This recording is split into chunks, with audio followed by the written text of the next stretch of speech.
Hello friends, welcome to Madurai kitchen. இன்றைக்கி நம்ம சேனலில் இந்த 3 பொருள் இருந்தால் 10 நிமிஷத்தில் தித்திக்கும் ஒரு சூப்பரான டேஸ்டியான ஒரு ஸ்நாக்ஸ் ரெசிபி தான் நம்ம பார்க்க போகிறோம். நீங்கள் நம்ம சேனலை ஃபஸ்ட் டைம் பார்க்குறவங்களா இருந்தால் சப்ஸ்கிரைப் பண்ணிக்கோங்க, பக்கத்தில் இருக்க பெல் சிம்பலையும் கிளிக் பண்ணிக்கோங்க. வாங்க இந்த ஸ்வீட்டான ஸ்நாக்ஸ் ரெசிபி எப்படி செய்கிறதுன்னு பார்த்துடலாம். ஃபஸ்ட் இந்த ரெசிபி பண்ணுறதுக்கு ஒரு கிண்ணம் வச்சுக்கோங்க. கிண்ணத்தில் 2 வாழைப்பழத்தை கட் பண்ணி சேர்த்துக்கோங்க. இது கூடவே ஒரு முட்டை சேர்த்துக்கோங்க. வாழைப்பழத்தையும் முட்டையும் சேர்த்துட்டு நல்லா இது மாதிரி ஒரு ஃபோர்க் வச்சுட்டு நல்லா இதை மசிச்சு விட்டுக்கோங்க. நல்லா மசிச்சு எடுத்துக்கோங்க. பாருங்கள், இது போல் அங்கங்கே வாழைப்பழம் தட்டுப்பட்டாலும் பரவாயில்ல. இது கூடவே 1/4 கப் அளவு சர்க்கரை சேர்த்துக்கோங்க. ஒரு பிஞ்ச் அளவு உப்பு சேர்த்துக்கோங்க.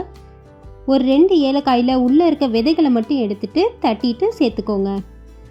வாழைப்பழம், முட்டை, சர்க்கரையெல்லாம் சேர்த்துட்டு நல்லா இது போல் கலந்து எடுத்துக்கோங்க. நெக்ஸ்ட்டு பார்த்தீங்கன்னா 1/4 கப் அளவு தேங்காய் துருவல் சேர்த்துக்கோங்க. நல்லா இது போல் ஃபைனாக துருவிட்டு சேர்த்துக்கோங்க. சேர்த்துட்டு இதையும் நல்லா கலந்துட்டு நெக்ஸ்ட்டு பார்த்தீங்கன்னா நான் 6 பிரெட் ஸ்லைசஸ் எடுத்திருக்கேன். இந்த மாதிரி கைகளாலே பிச்சு போட்டு நல்லா உதுத்து விட்டுக்கோங்க. நீங்கள் மிக்சியில் கூட போட்டு பவுடர் பண்ணி கூட உள்ளே சேர்த்துக்கலாம். பிரெட் ஸ்லைசஸ் சேர்த்துட்டு நல்லா பிசைஞ்சு எடுத்துக்கோங்க. இந்த மாதிரி பிசைஞ்சு எடுத்துட்டதும் நெக்ஸ்ட்டு பார்த்தீங்கன்னா கடாய் வச்சு ஹீட் பண்ணிக்கோங்க. எண்ணெய் ஊற்றிட்டு மீடியம் ஃப்ளேமில் வச்சுட்டு ஒவ்வொரு உருண்டைகளாக எடுத்து உள்ளே சேர்த்துருங்க. மீடியம் ஃப்ளேமில் வச்சுட்டு 2 பக்கமும் திருப்பி போட்டு நல்லா கிறிஸ்பியாக கோல்டன் ப்ரௌன் கலர் ஆகிற வரைக்கும் பொரிச்சு எடுத்துக்கோங்க. லோ ஃப்ளேம்லேயும் மீடியம் ஃப்ளேம்லேயும் மாறி மாறி வச்சு பொரிச்சுக்கோங்க. பார்த்தீங்கன்னா இது போல் திருப்பி விட்டுட்டே இருங்க. இல்லாட்டி பார்த்தீங்கன்னா ஒரு சைடு மட்டும் நல்லா கரிஞ்சிரும். ஸோ எல்லா பக்கமும் சமமாக வெந்த அளவுக்கு இந்த மாதிரி கலர் சேஞ்ச் ஆனதும் எடுத்துருங்க.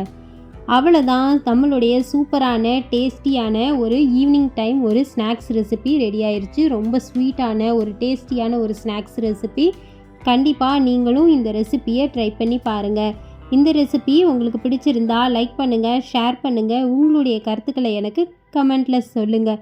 மேலும் நிறைய ஸ்நாக்ஸ் ரெசிபி எல்லாமே நம்ம சேனல் பேஜில் இருக்குது, போய் பாருங்கள் ஃப்ரெண்ட்ஸ். நெக்ஸ்ட் வீடியோவில் பார்க்கலாம். பாய்.